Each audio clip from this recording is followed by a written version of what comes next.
और आपके पिताजी इन्हीं के घर में आज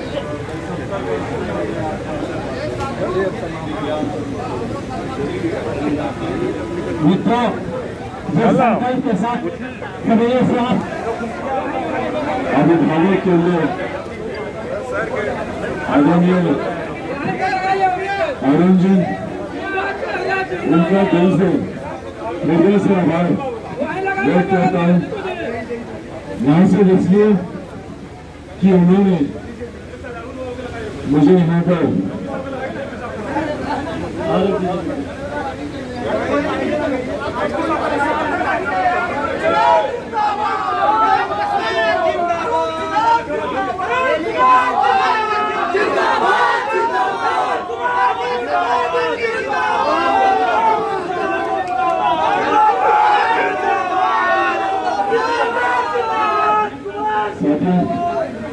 दिल से मैं अरुण जी का आभार व्यक्त करता हूँ, जो सम्मान इन्होंने मेरे पिताजी को और उनके विचारों को दिया। आज की तारीख में हम सब, और मुझे लगता है बहुत कम ऐसे लोग बाकी रह गए हैं।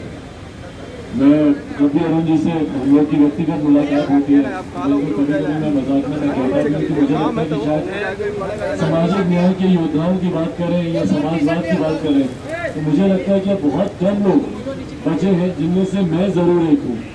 और आज की भी तारीख में मेरा संकल्प वही है कि जिस तरीके से पिताजी ने अपनी जिंदगी के 50 साल सक्रिय राजनीति में बेदाग छवि के साथ उन्होंने काम किया। आज की तारीख में ये भी एक बहुत बड़ी उपलब्धि है कि बेदाग छवि के साथ आज मुझे गर्व होता है भैया ये सोचते हुए कि मैं एक ऐसे व्यक्ति का सुपुत्र हूँ जिनके ऊपर कोई 1 रुपया तो क्या 1 पैसे तक का आरोप नहीं लगा सकता। ये मेरे लिए गर्व की बात है। पर इतना भर सिर्फ सुनने से ही नहीं, उसको सीखना भी हम लोग के लिए जरूरी है। पापा को मैंने देखा कि कैसे पिछले 50 साल, और मुझसे बेहतर कौन जानेगा, उनका अंश में उनके संस्कार है मुझ में। दिन रात मैंने उनको ये संघर्ष करते हुए देखा। शायद ही कोई ऐसा दिन होगा जब उन्होंने बिहारियों के बारे में चिंता नहीं की हो। शायद ही कोई ऐसा समय होगा कि कैसे अपने क्षेत्र को, अपने प्रदेश को आगे लेकर जाएं, उसके लिए उन्होंने कार्य नहीं किया हो। 6 प्रधानमंत्रियों के साथ काम करने का उनको अवसर मिला। इन 6 प्रधानमंत्रियों के साथ शायद ही कोई ऐसा विभाग होगा, भले वो वीपी सिंह जी के साथ सबसे पहले उन्होंने श्रम एवं कल्याण मंत्री के तौर पर उन्होंने अपनी शुरुआत की थी। उसके बाद देवे गौड़ा जी के साथ, गुजराल साहब के साथ न सिर्फ वो नेता सदन की भूमिका में थे बल्कि साथ में रेलवे की भी जिम्मेदारी उनके ऊपर थी। और उसके बाद अटल जी की सरकार में, मनमोहन सिंह जी की सरकार में और अब नरेंद्र मोदी जी की सरकार में। पर सरकार किसी की भी रही हो, एक चीज जो मैंने मेरे नेता, मेरे आदर्श और मेरे पिता आदरणीय रामविलास पासवान जी से सीखी कि आप अपने सिद्धांतों से कभी समझौता ना करें।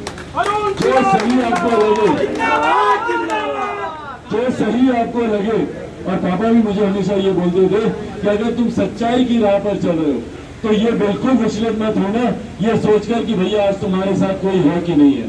आज संभवतः तुम्हारे साथ कोई नहीं होगा, पर अगर तुम्हारी राह सच्ची होगी और तुम्हारे इरादे अगर मजबूत होंगे तो आने वाले दिनों में काफिला कैसे बढ़ता जाएगा इसका एहसास भी नहीं होगा।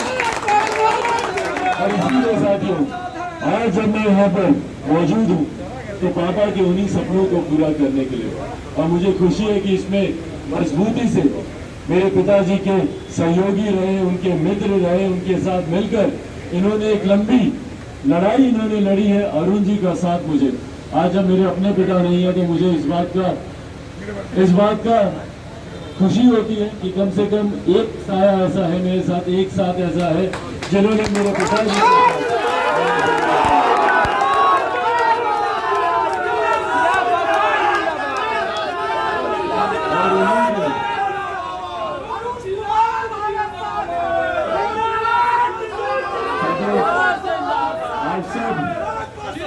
आप सब जानते हैं कि मेरे सर पर अब बहुत ज्यादा हाथ बचे नहीं है आशीर्वाद वाले। मेरे छोटे पिताजी का निधन हो गया, छोटे पापा, छोटे चाचा। मेरे पिताजी का निधन हुआ पिछले साल, और ले देकर जो परिवार में बस एक मुखिया मौजूद थे, मेरे चाचा जी, उन्होंने भी अपना हाथ मेरे सर से हटा दिया और इसीलिए मैंने इस आशीर्वाद यात्रा की मैंने शुरुआत की। पर जहां एक चाचा मुझसे दूर हुए, मुझे खुशी इस बात की है कि दूसरे पिता तुल्य ने मेरे अभिभावक को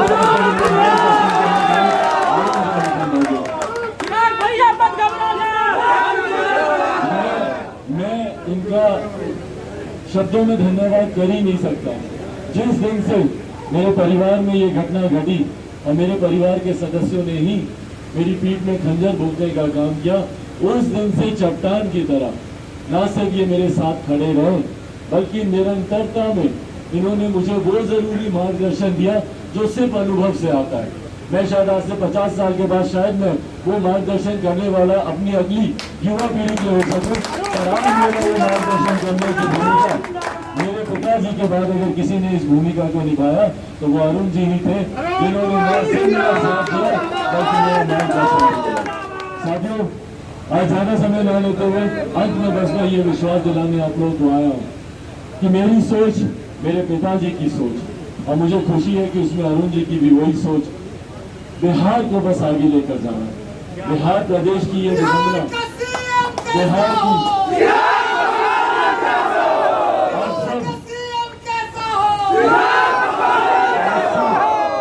आप सब जानते हैं कि अगर मुझे समझौते ही करने होते या मुझे रेड कारपेट पर चलना होता या मुझे कंफर्टेबल पॉलिटिक्स करनी होती या आसान रास्ता चुनना होता तो मैं जिस गठबंधन में था उस गठबंधन में ये लोग मुझे 15 सीटें दे रहे थे, शायद मेरे 10-12 विधायक जीत कर आते, 2 मेरे मंत्री होते आज नीतीश जी की सरकार में, और आज शायद मैं केंद्र में मंत्री के तौर पर वहां पर मौजूद होता।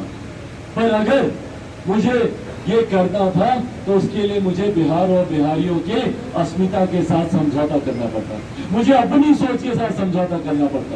बिहार फर्स्ट बिहारी फर्स्ट जो विजन डॉक्यूमेंट मेरे पिताजी ने अपने अंतिम दिनों में बनाया, उन्होंने आईसीयू में बैठकर मास्क उतार कर, मुझे याद है ऑक्सीजन मास्क लगा रहता था, वो मुझे फाइनल ड्राफ्ट तैयार करके देते थे। अगर मैं उस राह को चुनता तो मुझे अपने पिताजी के आखिरी सपने से, उनकी आखिरी इच्छा के साथ मुझे समझौता करना पड़ता। अगर मैं ये करता तो मुझे खुद के साथ समझौता करना पड़ता, और ये करने के लिए मैं तैयार नहीं था, और इसीलिए मैंने संघर्ष का रास्ता चुना, और संघर्ष के रास्ते पर मजबूती से मैं चलने को तैयार हूँ। आप सबके आशीर्वाद से मैं मजबूती से चलने को तैयार हूँ। रामविलास पासवान जी का बेटा हूँ, एक शेर का बेटा हूँ, ना कब कभी डरा था चुनाव अकेला लड़ने में, ना अब डरूंगा जब संघर्ष के रास्ते पर मुझे चलना होगा। पर हाँ, इतना वादा आप लोगों से जरूर करके जाता हूँ कि मैं अपने सिद्धांतों से बिल्कुल घबराने वाला नहीं हूँ। लाख ये लोग मेरा परिवार तोड़ ले, ये लोग मेरी पार्टी तोड़ ले, मुझे सड़क पर ला दे, जो करना है कर ले मुख्यमंत्री नीतीश कुमार जी, जो आप करना चाहते हैं आप कर लें, पर चिराग पासवान अपनी राह से भटकेगा नहीं, अपने इरादों से भटकेगा नहीं, और जब तक बिहार फर्स्ट और बिहारी को फर्स्ट ना बना दूं तब तक मैं चैन से बैठने वाला नहीं। साथियों, पर इस राह में मुझे आप सबके साथ की जरूरत पड़ेगी।